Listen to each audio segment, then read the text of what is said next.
देखिए, आज हमने स्मार्ट सिटी ऑफिस के सामने प्रधानमंत्री आवास योजना जो 2015 से लेके 2023 तक तकरीबन 50,000 लोग जिसका इंतज़ार कर रहे हैं, दूसरे शहरों में, देश के हर शहर के अंदर ये स्कीम बन के तैयार है। कई शहरों के अंदर गरीबों को ये घर दिए जा चुके हैं। महज हमारा एक औरंगाबाद शहर है कि जहाँ पर भारतीय जनता पार्टी की और शिवसेना की ओछी राजनीति के चलते हुए आज हमने इन घरों को बनाने के लिए ज़मीन तक आइडेंटिफाई नहीं की गई है। तो इसलिए हमने आज कुछ गरीबों को बुलाए थे, कुछ ज़रूरतमंदों को बुलाए थे जो पिछले 8 साल से इंतज़ार कर रहे हैं कि प्रधानमंत्री मुझे मेरा घर देंगे। तो हम उन्हें ये जो मिट्टी के घर बनाए गए हैं, ये घर आज उन्हें दे रहे थे और उन्हें ये समझा रहे थे कि मोदी जी ने आपको जो बोला था कि आपके सपने का घर 31 मार्च 2022 तक मिल जाएगा, तो उनका बोलने का मकसद ये था कि आपके सपनों का घर जो है वो मैं आपको सपनों में ही ला के दूँगा, हकीकत में आपको वो घर नहीं मिलने वाला है करके एक तरीके से भारतीय जनता पार्टी ने इन गरीबों का मजाक उड़ाया है। और मोदी जी ने साफ झूठ बोला है, ख़ास तौर से हमारे ज़िले के उन गरीबों को जो इस उम्मीद के ऊपर थे कि मेरा भी अपना एक पक्का घर होगा। हमने यहाँ पर मोदी जी के वो भाषण भी लोगों को सुनाए जहाँ पर उन्होंने ये बात कही थी कि सिर्फ घर ही नहीं होगा, घर में नल भी होगा, नल में जल भी होगा और क्या क्या होगा पता नहीं है। तो ये सपने एक ख्वाब दिखाए थे। ये आज कार्यक्रम हमने आम खास मैदान पे लेने का मकसद ये था कि इसके पीछे स्मार्ट सिटी की बिल्डिंग नज़र आती है। मोदी जी ने हमारे लिए और ख़ुद के बैठने के लिए 20,000 करोड़ रुपए की एक नई पार्लियामेंट बिल्डिंग और उसके अतराफ़ में वाटर फाउंटेन्स, गार्डन्स ये वो पूरे बना दिए हैं। ये गरीबों का क्या होगा जो आपकी तरफ टुकटुकी लगाए हुए हैं। आज रहमतों की बारिश आज शुरू हुई है। इंशाल्लाह हमारी मेहनत रहेगी, ये बारिश के साथ साथ गरीबों को घर भी हम दिलाएंगे इसमें। और ये भले ही आज बारिश की वजह से ये कार्यक्रम पूरा नहीं हुआ है, लेकिन हम लोग इस कार्यक्रम को शहर के अलग अलग इलाकों के अंदर लेकर जाएंगे, अलग अलग जगहों के ऊपर ले जाकर बताएंगे कि उनका भाषण क्या कहता है और उनके स्थानिक नेता यहाँ पर क्या कर रहे हैं। तो कोई कहता है कि ठेका उसको मिलना चाहिए, दूसरा कहता है कि ठेका इसको मिलना चाहिए, और उसके चक्कर के अंदर मामला ईडी तक चले गया है। गरीब लोग अब भी इंतज़ार कर रहे हैं। तो हमारी कोशिश यही रहेगी कि इस आंदोलन को हम उस वक्त तक ख़त्म नहीं करेंगे जब तक ये घरों का काम शुरू नहीं होता है। 30 तारीख से 30 जून से 30 मई से 30 जून तक 9 साल का जश्न मना के अलग अलग लोगों के सामने लेकर जा रहे हैं। उसमें देखिए, सच्चाई क्या है? मैं यही कहना चाह रहा हूँ कि आपका भाषण कुछ और कहता है और ज़मीनी हकीकत कुछ और कहती है। आप ये तो कहेंगे कि हमने इतने हज़ार घर औरंगाबाद के लिए हमने सैंक्शन कर डाले। बताओ किस गरीब को इस ज़िले के अंदर एक घर भी मिला है क्या? प्रधानमंत्री आवास योजना का जब ज़मीन ही नहीं मिली है तो घर कहाँ से मिलेगा? तो मेरा यही कहना है कि 9 साल में हमारी उपलब्धियाँ क्या है। आपकी सबसे बड़ी उपलब्धि जो है 9 साल की, वो ये है कि आपने देश को तोड़ने का काम किया है, समाजों के बीच में दरार और दीवारें पैदा करने का काम किया है। आप कभी औरंगजेब का मुद्दा निकाल रहे हैं, कभी टीपू सुल्तान का मुद्दा निकाल रहे हैं, कभी संविधान को बदलने की बात कर रहे हैं। ये आपकी सबसे बड़ी उपलब्धि रही है।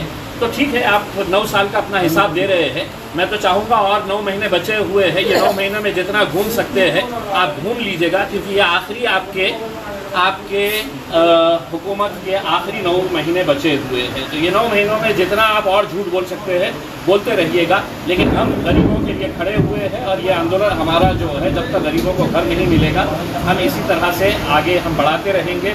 आज के इस कार्यक्रम के लिए जिन जिन लोगों ने मेहनत की है, खासतौर से प्रांतोष वाकमारे हो, असरार भाई हो, वाजिद भाई हो, ये सभी लोग और हमारे जो राहुल अन्विका साहब खास तौर से आए थे और यहाँ पर वो कुछ ऐसे गीत प्रस्तुत करने वाले थे कि जिसके ज़रिए आज के इस दौर की हकीकत क्या है, सच्चाई क्या है, वो लोगों को बताने वाले थे। तो हमारा मकसद यही है कि हमने आज शुरुआत की तो डर और खौफ इतना हो गया है कि सोमवार के दिन ही स्मार्ट सिटी ऑफिस में प्रधानमंत्री आवास योजना की मीटिंग का लेटर अभी हमारे पास आ चुका है कि हम इसके ताल्लुक से सोमवार के दिन, मंडे के दिन है तो इसकी मीटिंग हम लेने वाले हैं। दाले साहब आए,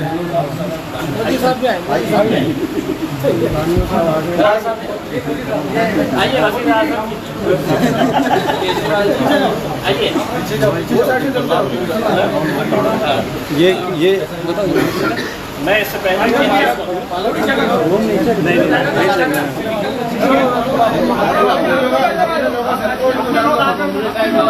ये आंदोलन का अनोखा रूप देखने को मिल रहा है, आप क्या बताएंगे? देखिए, आपके भाषण है और आपने अपने भाषण के अंदर कहा है, मैंने नहीं कहा, इन्होंने अपने भाषण के अंदर कहा था कि देश की आज़ादी के 75 साल पूरे होने पर हम हर बेघर को इस देश के अंदर एक पक्का घर देंगे। तो ये सफेद झूठ आपने कहा, और इनका साथ देने के लिए ये जो अंधभक्त है, इनमें से ये साथ है जो पालक मंत्री है हमारे,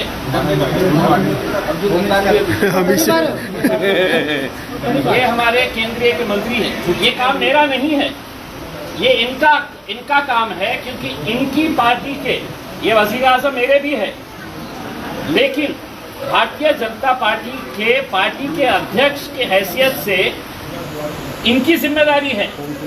करार साहब का है, करार साहब फट गए बारिश में, असल में तो मैं उनको ला नहीं सका। वो अपने आंदोलन के अंदर जुड़े हुए करार साहब को मैं लेके आऊँगा।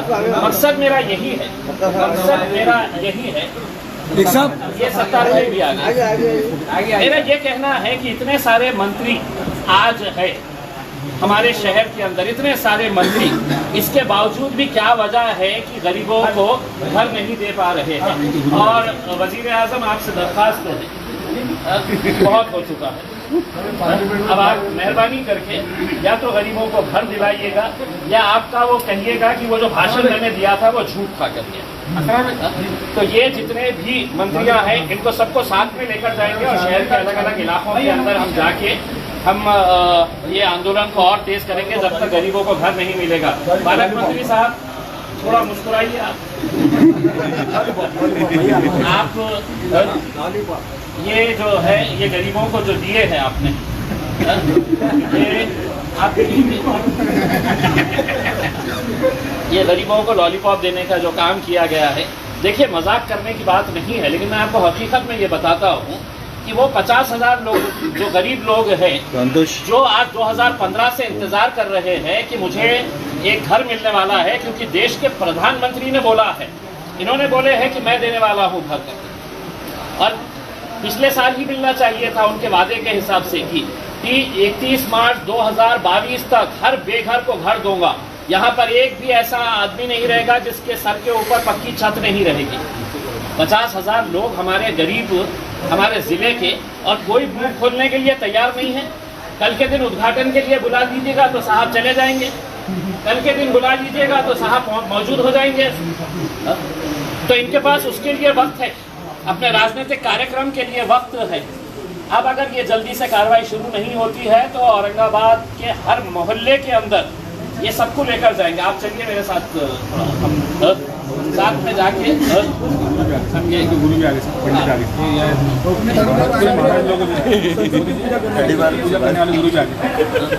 हमारा जब 20,000 करोड़ रुपए की पार्लियामेंट की नई बिल्डिंग, बाहर गार्डन होना, वाटर वो होना, फाउंटेन होना, ये सब के लिए साहब ने पूरे पुजारियों को लेकर गए।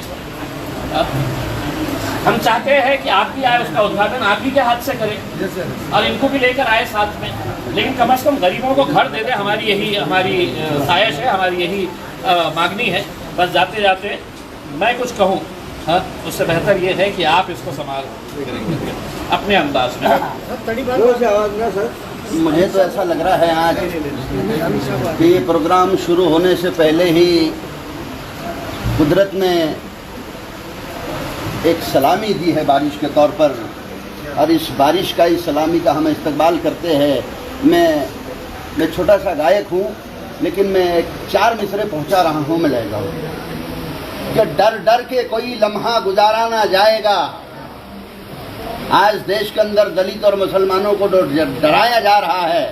मेरी मोदी जी से अपील है कि डर डर के कोई लम्हा गुजारा ना जाएगा और हमको किसी भी जंग में मारा ना जाएगा। एक पल की वफादारी 24 में दिखाओ, क्योंकि कातिल कोई संसद में दोबारा ना जाएगा, कातिल कोई संसद में दोबारा ना जाएगा।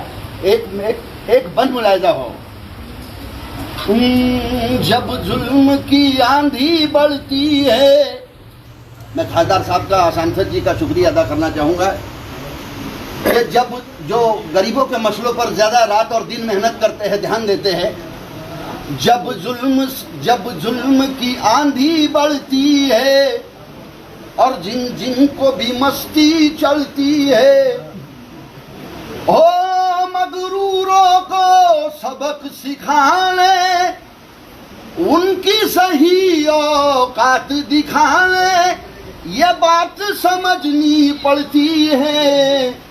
अरे सरकार बदलनी पड़ती है, सरकार बदलनी ही पड़ती है। क्यों बदलनी पड़ती है?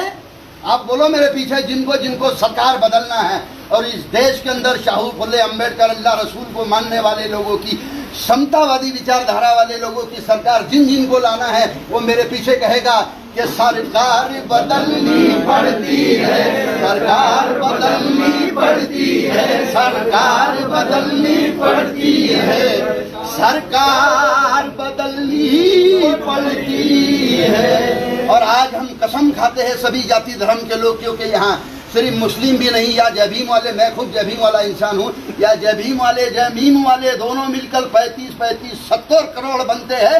आने वाले 24 में मोदी को नीचे घटाकर जय भीम और जय मीम वाला भारत का राजा बनाएंगे और झोपड़ियों का सपना पूरा करेंगे। धन्यवाद।